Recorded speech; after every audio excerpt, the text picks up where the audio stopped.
Mantap, 2 kali Sugi Nur digeprek JPU tanpa ampun hingga melambaikan tangan ke kamera. Ditulis oleh Ferry Patli dari siwar.com.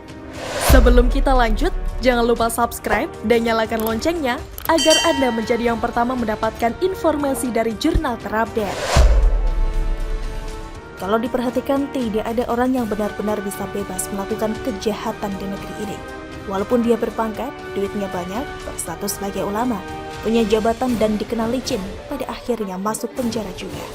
Sebagai contoh apa yang kurang dari Sambo, dia jenderal polisi, pernah menjabat sebagai Kadif Propam Polri, pernah menjabat sebagai Kepala Pasukan Elit Polri Satgasus Merah Putih yang bertugas menangani kasus-kasus besar seperti penyelundupan sabu jaringan internasional dan lain-lain. Ketika dia melanggar hukum, masuk penjara juga. Sekarang malah dihukum mati oleh majelis hakim. Begitupun dengan Habib Rizik, disebut Habib dan punya banyak pengikut. Karena dianggap begitu berpengaruhnya si Habib Rizik kala itu, sampai-sampai dia diandalkan oleh Prabowo untuk mendulang suara pada Pilpres 2019 silam. Tapi ketika dia terbukti melanggar hukum, menyebarkan berita bohong dan melanggar protokol kesehatan, masuk penjara juga. Dan tidak hanya sekali, tapi sudah 3 kali si Habib Rizik ini dijebloskan ke penjara, yakni pada tahun 2003, 2008, dan 2020. Pada tahun 2017 ia juga nyaris dibui lantaran melakukan chat asusila bersama Firza Hussein tapi keburu kabur ke Arab Saudi. Termasuk beberapa orang gerot seperti mantan Ketua DPR Setia Novanto, mantan Gubernur Papua Lukas NMB serta putra mahkota Cendana Tommy Soeharto. Semuanya masuk penjara lantaran melakukan perbuatan yang melanggar hukum. Apalagi Gus palsu Sugi Nur, cepet banget orang menjarainya. Si Sugi ini sebenarnya sudah berbeda dengan orang lain sejak kecil. Di saat anak-anak waktunya banyak dihabiskan untuk bermain dan belajar, dia di umur 12 tahunan sudah sibuk bekerja sebagai pemain debus. Padahal jadi pemain debus itu bukan sembarangan pekerjaan loh, keras bro. Karena yang dipertontonkan bukan hanya keahlian seperti penari balet dan pemain sirkus, tapi kesaktian diri. Seperti kebal terhadap senjata tajam dan kebal terhadap air keras. Beberapa atraksi yang dipertontonkan oleh pemain debus ini antara lain menusuk perut dengan tombak, mengiris bagian tubuh dengan pisau, memakan paku, membakar tubuh dengan api, bergulingan di atas beling, dan menaiki susunan golok tajam. Pokoknya kalau melihat pemain debus melakukan atraksinya bikin merinding, bahkan bisa mual dan muntah bagi yang mengalami fobia darah. Nah, di samping itu, untuk menambah penghasilannya, si Sugi Nur ini nyambi jadi sales pembalut. Ya namanya sales supaya berhasil closing harus bisa ngomong dong. Karena terkadang barang yang dijual itu mereknya tidak terkenal, kualitasnya gak jelas tapi harganya mahal. Jadi harus mampu meyakinkan calon konsumen lewat kata-kata. Disinilah Gus Nur mulai melatih kemampuan berbicaranya.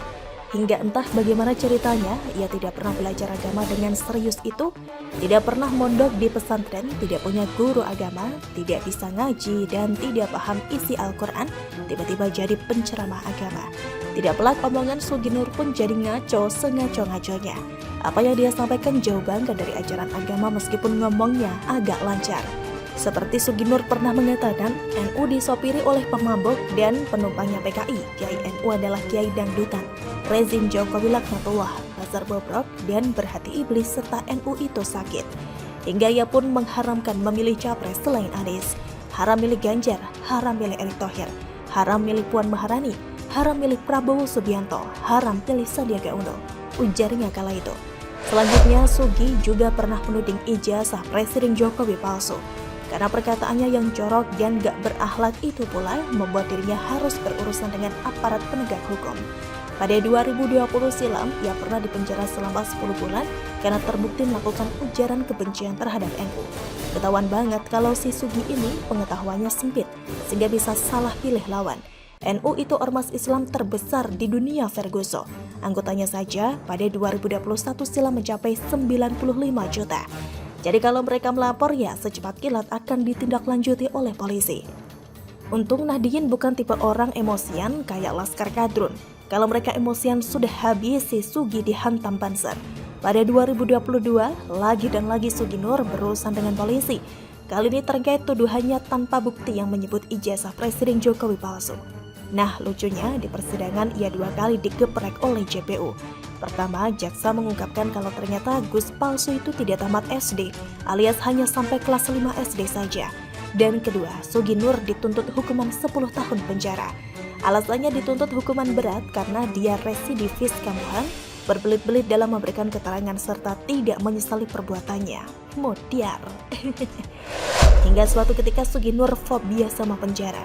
Ia pun seperti tanpa bersalah minta kepada majelis hakim agar sidang langsung diakhiri saja serta tidak perlu adanya tuntutan. Memang pengadilan itu punya nenek lu, melambaikan tangan ke kamera kawan alias menyerah. Semoga pasca keluar dari penjara nanti Sugi segera menyadari kebodohannya. Bila perlu sekolah tinggi, ambil paket A, B, dan C, sehingga bisa kuliah ngambil jurusan komunikasi dan penyiaran Islam. Kalau serius mau jadi pendakwah, karena jadi pendakwah itu tidak cukup hanya dengan kata-kata, jancuk, matamu picek, dan double jaran doang, tapi ada ilmunya. Bagaimana menurut Anda? Timnas Israel datang ke Indonesia. Kenapa harus membakar bendera? Ditulis oleh Juandi Manulang dari siwa.com. Sebelum kita lanjut, jangan lupa subscribe dan nyalakan loncengnya agar Anda menjadi yang pertama mendapatkan informasi dari jurnal terupdate. Kabar hangat beredar di mana masa 212 menggelar demo sekaligus membakar bendera Israel diakibatkan timnas Israel datang untuk mengikuti ajang Piala Dunia U20 pada tahun 2023. Kehadiran timnas Israel tersebut ditolak oleh masa PA 212. Hal tersebut dikarenakan Israel merupakan penjajah Palestina.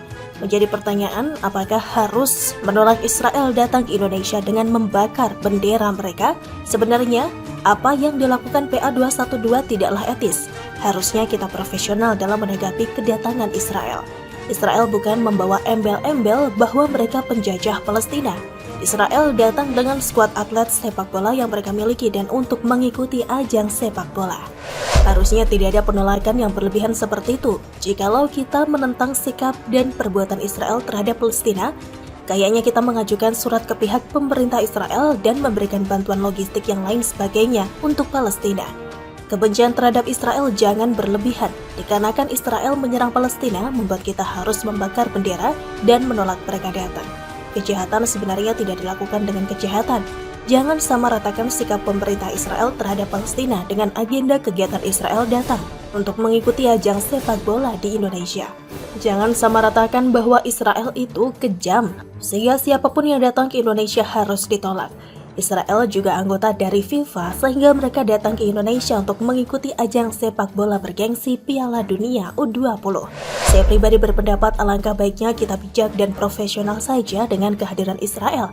Kita bisa mengkritik keras dan mengecam tindakan Israel kepada Palestina, tapi jangan larang timnasnya untuk hadir ke Indonesia. Dampak negatifnya adalah masyarakat dunia akan bersikap tendensius dan melihat negatif negara kita. Saran saya, berikan kesempatan untuk Israel bermain di Indonesia, tetapi tidak memberikan fasilitas yang berlebihan untuk mereka. Kita juga mencegah apabila ada oknum-oknum yang ingin menanamkan pengaruh buruk untuk bangsa ini. Kita juga harus mengawasi gerak-gerik timnas Israel untuk mencegah terjadinya kekerasan terhadap mereka dan upaya-upaya buruk lainnya. Jangan pernah kita menampakkan wajah kebencian dan dendam kepada Israel. Alangkah baiknya kita mengalahkan timnas Israel dengan permainan yang indah dan baik sehingga mereka beranggapan Indonesia memiliki skuad timnas yang baik. Ayo kita kalahkan Israel di lapangan sepak bola. Mari kita melakukan perlawanan di lapangan sepak bola, bukan mengusir dan membakar bendera Israel. Kita tidak boleh ekstrem dalam menolak Israel supaya negara lain segan dan akan menyambut kita sebaik mungkin jika ada kunjungan kenegaraan. Alangkah baiknya kita sebagai tuan rumah Piala Dunia menjadi tuan rumah yang ramah dengan negara-negara yang turut serta dalam ajang Piala Dunia. Begitu juga ramah dengan para supporter yang datang ke Indonesia.